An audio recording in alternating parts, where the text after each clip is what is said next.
Hi, this is Tim of the 1916 Company. Welcome and thanks for logging on. If you love this watch, email me. I am still Team Mosso at thewatchbox.com. It is still in the description below.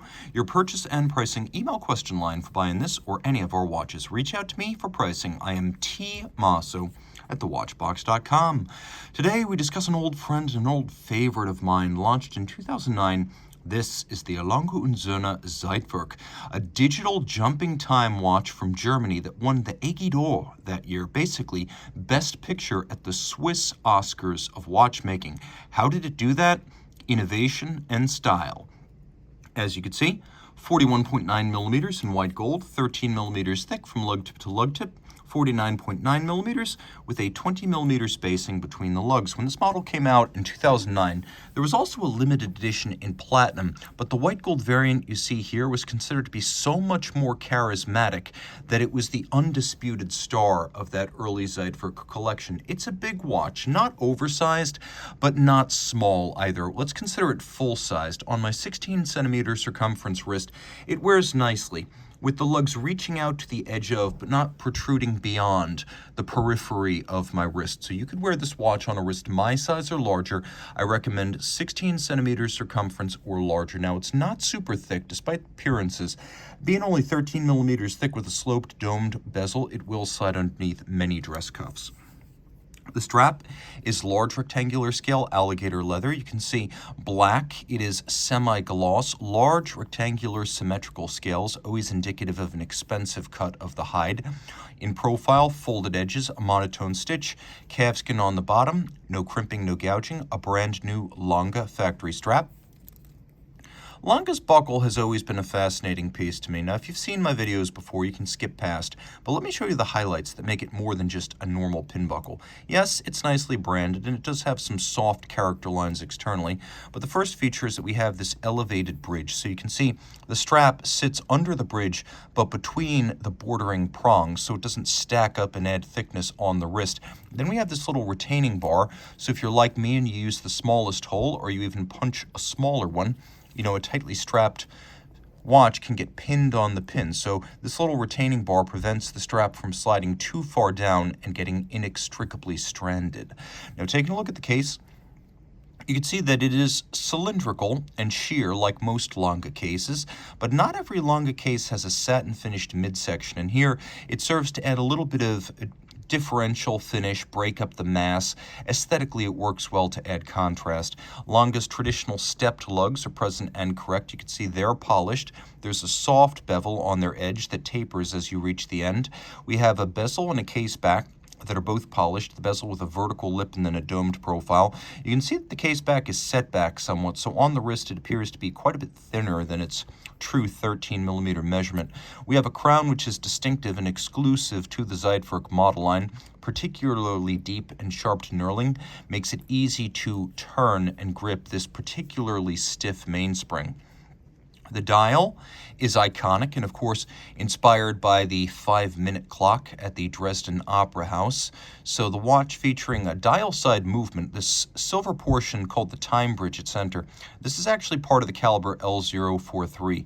The black part is actually black galvanized sterling silver, but the center, that is the movement. You can see we have a clear, that is non-rubied pivot jewel that serves as the pivot point for the discs of the minutes display. It is a digital jumping time. We have a power reserve indicator for 36 hours manual wind. We have small seconds. There is a hacking or stop seconds function. You can see the jump is quite precise. And the watch features digital time. It is made in Germany. That's correct. Crafted in the town of Glashütte. It is made using traditional Eastern German watchmaking craft, and you'll see more of that on the backside. Now you can see there's a lovely snailing across this time bridge. It's actually rhodium plated, unlike the rest of the German silver bridges and plates, to create a more pure contrast between the black and the white coloration. Now, when I said this is non-ruby, I mean it's the same material, corundum, but it doesn't have the impurities added to make it red like a ruby. We have one beautifully mirror-polished screw fixing the bridge in place. We flip everything over. By the way, the hands are white gold to resist tarnish and oxidation over time. Caliber L043.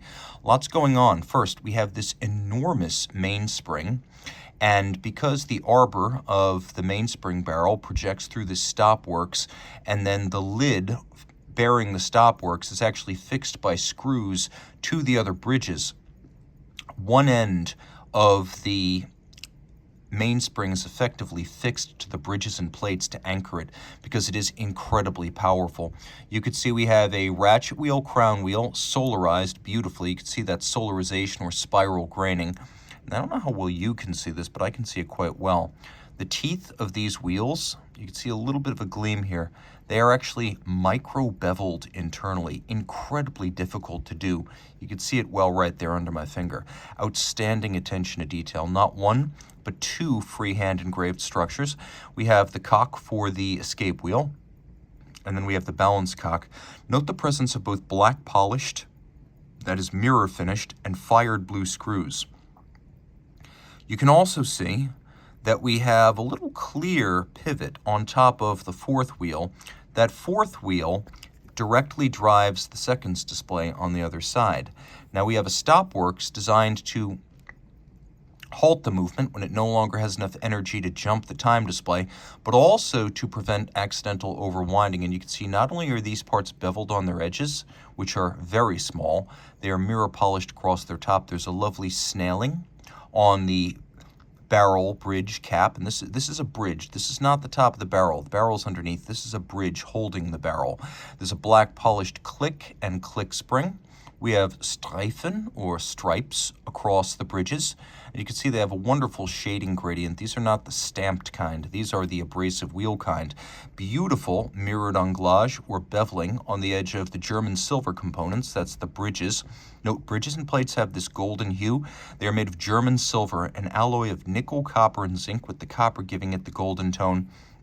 Well, it will not corrode. It will grow darker and more intense over time. We have a large free-sprung balance with the masses on the rim used to make the timing adjustments. The swan's neck is there for only very fine adjustments. And then you can see it beats away at 2.5 hertz or 18,000 vibrations per hour with an overcoil hairspring, a feature rarely included on Lange watches, so that in any position, the centered mass of this hairspring will allow very consistent timekeeping. Now, I mentioned there's a 36-hour power reserve, and that might not sound like a lot, but there's actually a lot of energy stored in the mainspring barrel. By the way, note that the watch is adjusted in 5 positions, which is the high horology and chronometer standard, and 68 pivot joules. We have a Remontoire d'égalité. Note that there's an air brake to slow down the transmission of energy through the minute jumpers. It's like a little pinwheel underneath. Then you can see that there's a locking lever, and we have 2 fourth wheels, or I should say third wheels, pardon me, 2 third wheels with a blued hairspring between them, and you can sort of see that sandwich structure right underneath my finger.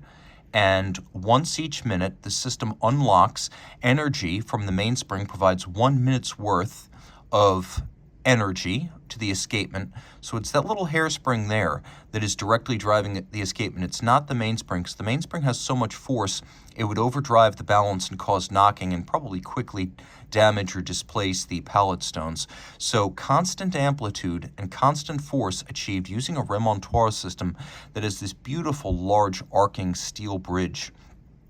Very similar to what Journe does conceptually, but Journe has a 1-second Remontoire that's relatively uninteresting to look at. This is a 1-minute Remontoire that is eye candy. And of course we have satination on most of the primary wheels. You can see all the parts that are black polished are polished steel. We have that cap to the escape wheel, and then the wheel itself black polished as well as the anchor.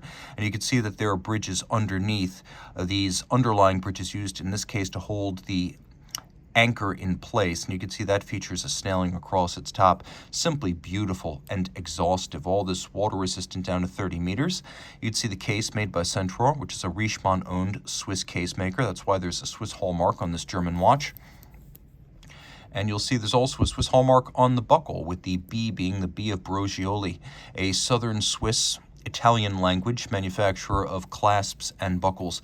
Lange is a manufacturer. It makes its own movements, it makes its own hairsprings even, but it does not make its own cases, which is why you will often see these Swiss hallmarks on Lange watches. If you love this watch, and I can't see why you wouldn't, reach out to me. I am T. Mosso at thewatchbox.com for purchase and pricing details.